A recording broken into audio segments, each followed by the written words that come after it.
What's the biggest news in the Portuguese rental market? Today on Valley of the Dolly.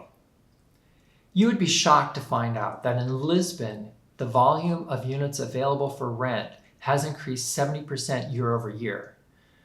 What does that mean to the cost of renting? And what does that mean for renters as their options increase?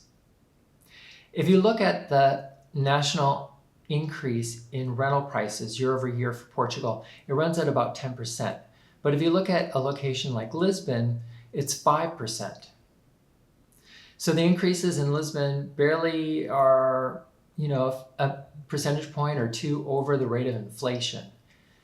And if you look at a place like Cascais, which is really popular with expats looking to move down, with other EU citizens from Germany, France, Italy moving over, Cascais rents only increased by 1%, which doesn't even keep up with the rate of inflation.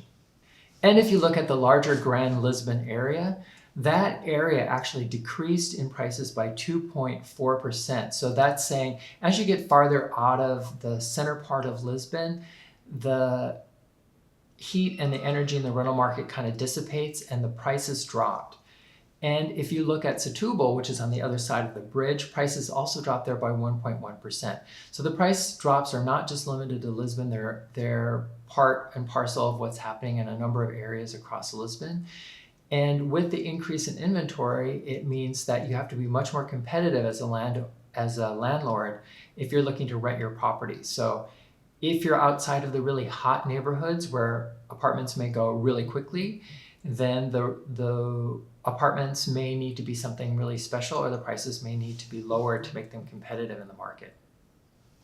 There are some areas outside of the big metro areas that have seen prices increase. So Terras de Trás-os-Montes saw an increase of almost 20% in rental prices there.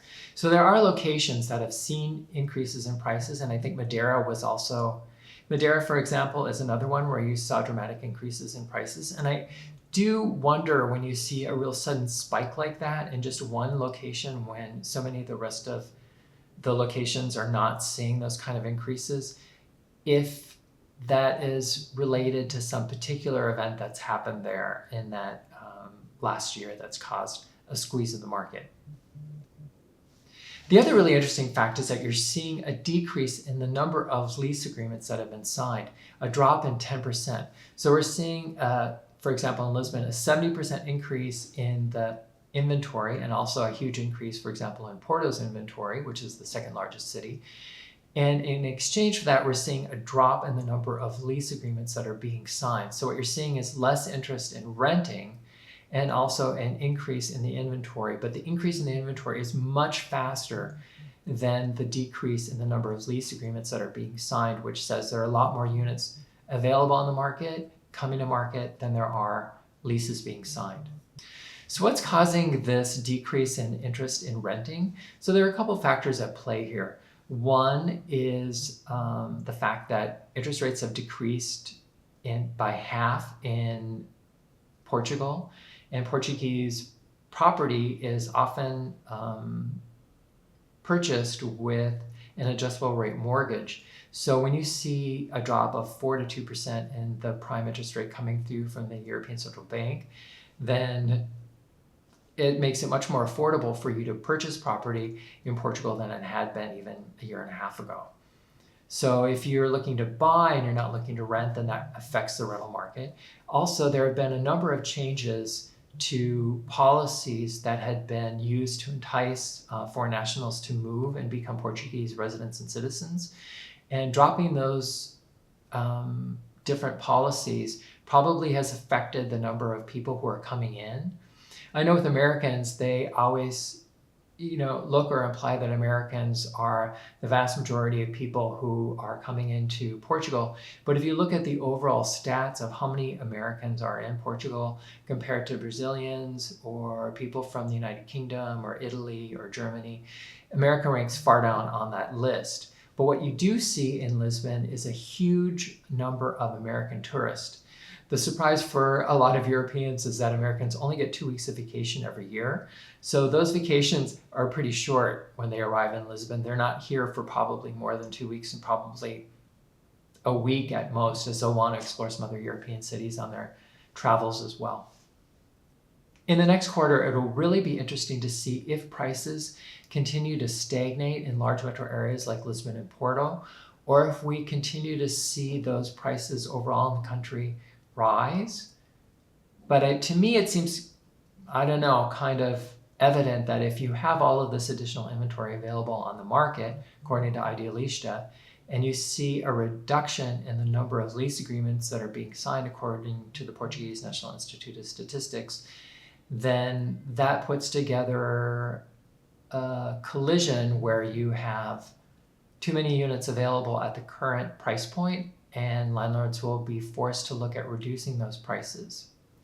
And also, another really interesting fact about Portugal is if you look at the population from 2000 to 2025, it's basically remained unchanged. So it's really hard to look at the Portuguese rental market and understand exactly why there is a shortage of apartments and why prices have gone up so much unless you look at one blatant fact in the market, and that is the rise of short-term rentals. The increases in prices for long-term rentals coincides with the increase in development of short-term rentals across Lisbon. To contain some of these price changes, Lisbon has adopted a two-tier policy here. So we have absolute containment. And with absolute containment, that means that no new short-term rental contracts will be allowed in these particular parishes or locations around the city. And then you also have relative containment. That means that new short-term rentals are limited in the number that will be offered as licenses to people looking to produce income from providing short-term rentals. So short-term rentals have really been kind of an escape valve for the shortage of hotels, especially in central Lisbon, as the tourism market has really ratcheted up and you've seen huge gains in the number of people who are coming to explore Lisbon. And really the goal of having these containment policies is really to provide a balance between the needs of the people who are residents of Lisbon and citizens and that of the tourist industry, where you really need additional locations for tourists to stay. And this article in Supercasa also noted that if you went to Santa Maria Maior Parish, they say that short-term rentals represent almost 70% of the units in that market. And that includes Alfama, Baixa, Xadu, and Moraria are areas that are included in this. And Baixa Xadu is really the heart of the downtown area. It's very popular for tourists right there. So you kind of understand how short-term rentals has kind of taken over certain areas of the town, especially the center or historic districts. This isn't just true in Lisbon, it's also true in cities like Amsterdam and Barcelona. And Barcelona has taken a much more dramatic turn compared to what Lisbon has done. So Barcelona has 10,000 rentals in the center of the city there. And Barcelona has decided to remove all 10,000 short-term rentals from the market by 2028. And that means that there will be no more short-term rentals there. And the question that I had is, what happens when you remove all of those short-term rentals from the market? If you look at this chart, you're going to see that a drop in short-term rentals would happen in all three of these locations. So in Lisbon, they predict that if you removed all short-term rentals from the market, you would have a drop of 10 to 20% in rent, and 20% would be in those hot center areas that are predominantly short-term rentals, or a high percentage of the ones that are coming up the market are short-term rentals. In Barcelona, again, you're looking at a 8 to 20% drop, with 20% being in the hot central area and 8% in the cooler outer areas.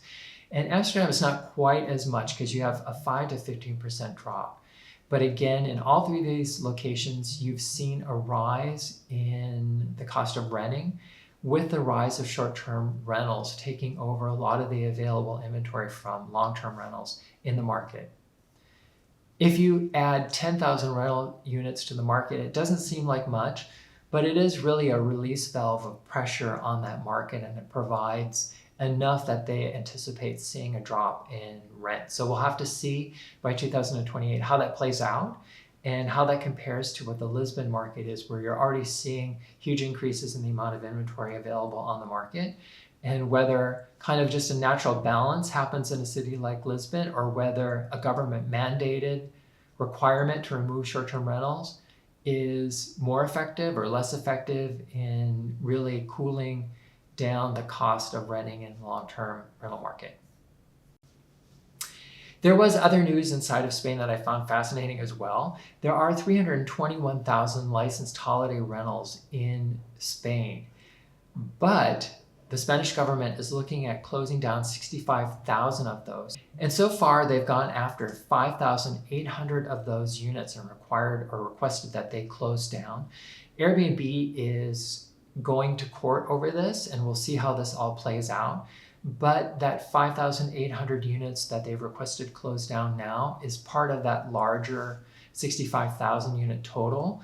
And there are 2 more removal requests that will be coming through that will make up the balance of that 65,000. We'll see how that plays out in court, and we'll see also how that affects the Spanish short-term rental market and the rest of the tourism market and the cost of hotels in those areas as well.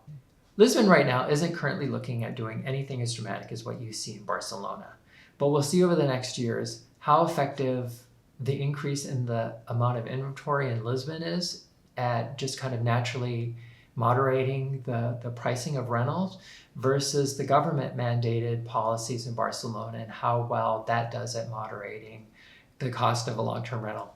This is Ted at Valley of the Dolly. I look forward to talking with you again soon. Thank you. Bye.